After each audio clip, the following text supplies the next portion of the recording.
just one of those words where I didn't know what it was, but it's just like, what's that? And then I sort of got another book, learned a bit about that.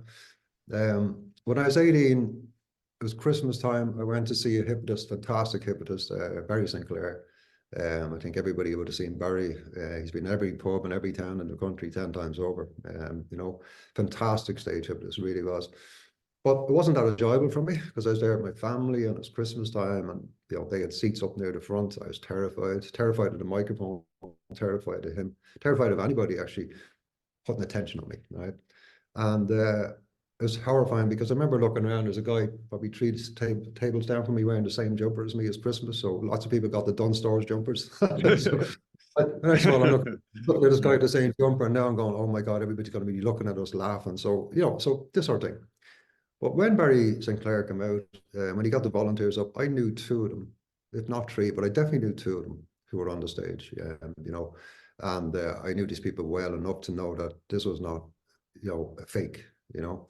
Yeah. But I sort of left, I left excited, not because I was thinking I'm going to be a stage hypnotist. It was nothing to do with that. I left excited, Trevor, because he was clicking his fingers and he's changing people's personalities. He was, you know, turning them this and leprechaun and Martian, and I was going, oh my God, could he do that and change me? You know, and that, I suppose that's where my first curiosity about hypnosis really kicked in for a personal benefit to myself, you know.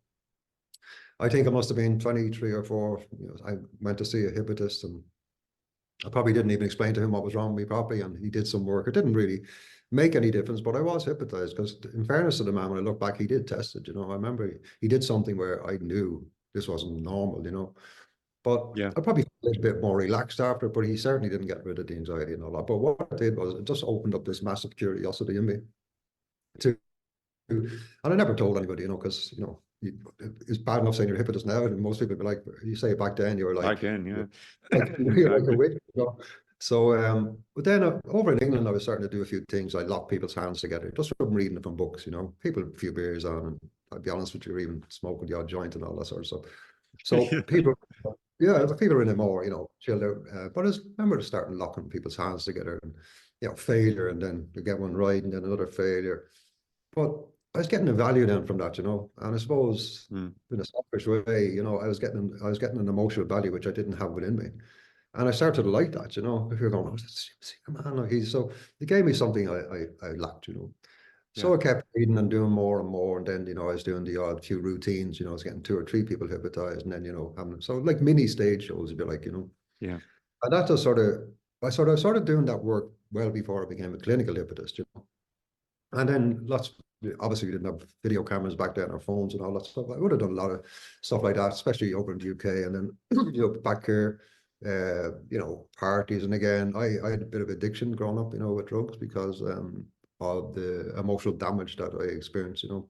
And I'm not going to just blame just the Christian Brothers, but that was probably the biggest, trauma in my life, you know. And if it hadn't been dealt with, you know, it would be in me today causing a dis-ease, you know. So I got into the clinical work probably back, I don't know, 25 years ago, I suppose. Yeah. And again, it wasn't really certified, you know. It's like there's no regulation on hypnosis even today. But I was helping people, you know, and I didn't set up a clinic to help people. I was, you know, people called to the house or whatever, and I was doing that. My mother was a healer, funny enough, you know, and I'm not a healer, I'm a hypnotist, but my mother was a healer. And she had this gift that where she could help people remove warts or stuff like that. You know, lots of people used to call it out and giving her chocolates or a bottle of wine 2 or 3 weeks after calling to see her, and the warts gone. This sort of stuff, you know. So I led into that, and then eventually I did get certified, and I met up with a guy called Louis Ryan, who used to be the director of Irish Hypnosis Limited. And I started up with Irish Hypnosis, and it was probably the best thing I ever did, you know,